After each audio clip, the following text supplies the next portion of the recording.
കയ്യിൽ കിട്ടിയ കള്ളനോട്ടുകൾ കത്തിച്ച് കളയുന്നതിൻ്റെ ഈ വീഡിയോ ഞാൻ പോസ്റ്റ് ചെയ്തു. 1 മണിക്കൂർ കൊണ്ട് 1 ലക്ഷം ആളുകൾ കണ്ടെങ്കിലും അത് പെട്ടെന്ന് ഡിലീറ്റ് ചെയ്തു. ആ ഡിലീറ്റ് ചെയ്യാനുണ്ടായിട്ടുള്ള കാരണം, അതോടൊപ്പം തന്നെ ആ ഒരു വീഡിയോ പോസ്റ്റ് ചെയ്യാനുള്ള കാരണം രണ്ടുമാണ് ഞാൻ ഇന്ന് നിങ്ങൾക്ക് മുന്നിൽ കാണിക്കുന്നത്. അതിനു മുമ്പ് കാണിക്കേണ്ടത് മിസ്റ്റർ അലക്സിനെയാണ്. അലക്സ് ഡൂബിസിൽ ഒരു iPhone 15 Pro Max 1 TB വിറ്റു. എത്രയ്ക്ക്? 4700 ദിർഹം. ആ ക്യാഷ് കയ്യിൽ കിട്ടുകയും ചെയ്തു. പിന്നെന്ത് സംഭവിച്ചു? പിന്നെ ഞാനത് ഡെപ്പോസിറ്റ് ചെയ്യാൻ വേണ്ടി ഇവിടെ വന്നപ്പോഴാണ് CDMൽ പോയി. CDM വന്നു. CDM വന്ന് ഡെപ്പോസിറ്റ് ചെയ്യാൻ പോയ സമയത്താണ് ഈ സംഭവിച്ചത്. ഫേക്ക് നോട്ടാണ് തിരിച്ചറിഞ്ഞത്. അത് കൈ കിട്ടിയ സമയത്തൊന്നും നമ്മൾ അറിയുന്നില്ല. അത് ഞാനും കണ്ടു. ആ കയ്യിൽ ഒരു സാധാരണ നമ്മൾ ഉപയോഗിക്കുന്ന ആളുകൾക്ക് കിട്ടിക്കഴിഞ്ഞാൽ ഒരിക്കലും മനസ്സിലായിരുന്നു ഒറിജിനൽ കള്ളനോട്ടാണ് കിട്ടിയിട്ടുള്ളത്. എന്നിട്ട് ഇപ്പോൾ പോലീസ് കേസുമായിട്ട് മുന്നോട്ട് പോയിക്കൊണ്ടിരിക്കുകയാണല്ലോ അല്ലേ? അപ്പം ഡൂബിസിൽ ക്യാമറ അതുപോലെ തന്നെ ഫോണൊക്കെ വിൽക്കുന്ന ആളുകളുടെ ശ്രദ്ധയ്ക്കാണ്. നമ്മളത് വിൽക്കുന്നു, പരസ്യം ചെയ്യുന്നു. ഡൂബിസിൽ അല്ലെങ്കിൽ ഓൺലൈനിൽ ഏതെങ്കിലും ഒരു പ്ലാറ്റ്ഫോമിൽ വിൽക്കുന്നു. അതിനുശേഷം അത് കണ്ട ആളുകൾ നമ്മളെ വിളിക്കുന്നു, നമുക്ക് ക്യാഷ് തരുന്നു. നമ്മൾ ഫോണ് അവർക്ക് കൊടുത്തിട്ട് ആ ക്യാഷ് അങ്ങ് വാങ്ങുന്നു. പിന്നെയാണ് മനസ്സിലാവുക അത് കള്ളനോട്ടാണെന്നുള്ളത്. അത് കള്ളനോട്ടാണോ അല്ലയോ എന്നുള്ളത് നമ്മൾക്ക് സാധാരണക്കാർക്ക് ഒരിക്കലും തിരിച്ചറിയാൻ പറ്റില്ല. എനിക്ക് തിരിച്ചറിയാൻ പറ്റിയിട്ടില്ല. ഞാൻ ആ കത്തിക്കുന്ന വീഡിയോയിൽ നിങ്ങൾ തന്നെ മനസ്സിലായിട്ടുണ്ടാവുമല്ലോ. അത് തിരിച്ചറിയാനുള്ള ഷോർട്ട് കട്ട് എന്താണെന്ന് വെച്ചിട്ടുണ്ടെങ്കിൽ, നിങ്ങൾ ക്യാഷും കൊണ്ട് ഈ ഫോണ് വിൽക്കാൻ തരുന്ന ആളെയും കൊണ്ട് നേരെ ബാങ്കിൽ പോയിട്ട് CDMലേക്ക് ഡയറക്റ്റ് ഡെപ്പോസിറ്റ് ചെയ്യാൻ വേണ്ടി നോക്കുക. അപ്പോൾ അറിയാൻ പറ്റും അതൊരു കള്ളനോട്ടാണോ അല്ലേ എന്നുള്ളത്.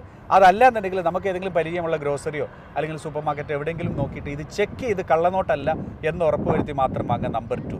പിന്നെ മൂന്നാമത്തത്, നമ്മൾ ഇത്തരത്തിലുള്ള വലിയ രീതിയിലൊക്കെ ട്രാൻസാക്ഷൻ നടത്താം. 50 100 ഒക്കെ ആണെങ്കിൽ വിട്ടേക്കും. ഒരു 1000 2000 5000 ഒക്കെ ആണെന്നുണ്ടെങ്കിൽ ആ ട്രാൻസാക്ഷൻ നടത്തുന്ന വ്യക്തിയുടെ പാസ്പോർട്ട് അല്ലെങ്കിൽ വിസ, എമിറേറ്റ്സ് ID, ഏതെങ്കിലും IDയും ഫോട്ടോയും വീഡിയോയും എല്ലാം തന്നെ എടുത്തു വെക്കുക. എന്നിട്ടും ഏതെങ്കിലുമൊക്കെ തരത്തിലുള്ള ട്രാപ്പിൽ വീഴാൻ സാധ്യത. അങ്ങനെ ഉണ്ടെങ്കിൽ മിസ്റ്റർ അലക്സ് ചെയ്തതുപോലെ എത്രയും പെട്ടെന്ന് തന്നെ സ്മാർട്ട് പോലീസ് സ്റ്റേഷൻ ദുബായിലാണെന്നുണ്ടെങ്കിൽ, അതല്ല മറ്റ് എമിറേറ്റുകളിലാണെന്നുണ്ടെങ്കിൽ അതാത് പോലീസ് സ്റ്റേഷനിൽ പോയിട്ട് പോലീസിൽ കംപ്ലയിൻറ്റ് ചെയ്തിട്ട് ലീഗലായിട്ട് തന്നെ മുന്നോട്ട് പോകണം. പലരും അലക്സിനെ ഉപദേശിച്ചിരുന്നു, ഏതായാലും കയ്യിൽ കാശ് കിട്ടിയല്ലേ ഇനി എവിടെയെങ്കിലും അത് വിറ്റ് ചെലവഴിച്ചോളൂ എന്ന് പറഞ്ഞിരുന്നു. അഥവാ നമ്മളിത് മറ്റെവിടെയെങ്കിലും അത് വിറ്റഴിപ്പിക്കാൻ വേണ്ടിയിട്ട് നോക്കുകയാണെന്നുണ്ടെങ്കിൽ കള്ളനോട്ട് വിതരണം ചെയ്തതിൻ്റെ കേസ് നമുക്ക് കൂടിയാവും. അപ്പോൾ അലക്സിനെ നിങ്ങൾക്ക് മുന്നിൽ ഞാൻ എത്തിക്കാനായിട്ടുള്ള കാരണം, ആദ്യത്തെ ഒരു വീഡിയോ എനിക്ക് ഡിലീറ്റ് ചെയ്യേണ്ടി വന്നു.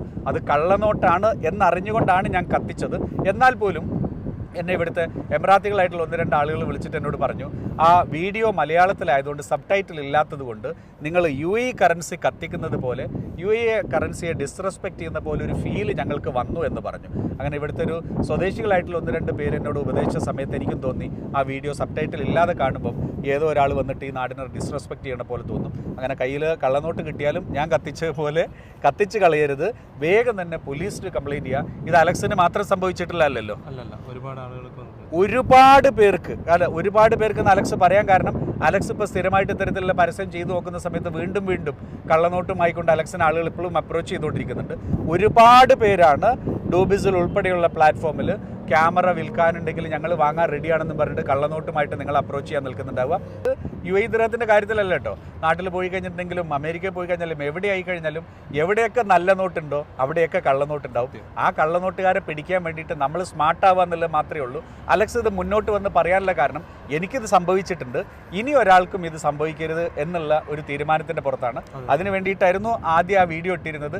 ആ വീഡിയോ ഡിലീറ്റ് ചെയ്യാനുള്ള റീസൺ നിങ്ങൾക്ക് മനസ്സിലായി കഴിഞ്ഞു. അതുകൊണ്ട് തന്നെ ആ വീഡിയോ എത്രത്തോളം പേരിലേക്ക് എത്തിച്ചോ അതുപോലെ തന്നെ നിങ്ങൾ ഈ വീഡിയോ കൂടി എത്തിക്കുക. കാരണം അങ്ങനെയെങ്കിലും നമുക്ക് മാക്സിമം ആ കള്ളനോട്ട് കൊണ്ട് ഡൂബിസിലൂടെയും മറ്റും ആളുകളുടെ സാധനങ്ങൾ വാങ്ങിക്കൊണ്ട് നമ്മളെ പറ്റിക്കാൻ നോക്കുന്ന ആളുകളിൽ നിന്ന് നമുക്ക് കുറച്ച് ദൂരം പാലിക്കാൻ വേണ്ടി ശ്രമിക്കാം. ഏതായാലും അലക്സ്, ഒരു കാര്യം ഞാൻ അപ്രീഷിയേറ്റ് ചെയ്യുന്നു, ഇപ്പോഴും വിടാതെ പോലീസിലും കോർട്ടിലും എല്ലാം തന്നെ കയറി ഇറങ്ങാണ് കള്ളന്മാരെ പിടികൂടാൻ വേണ്ടിയിട്ട്. ഇതുപോലുള്ള കുറച്ച് അലക്സുമാരുണ്ടായി കഴിഞ്ഞാൽ ഈ കള്ളന്മാരൊക്കെ നമുക്ക് പൂട്ടാൻ പറ്റും.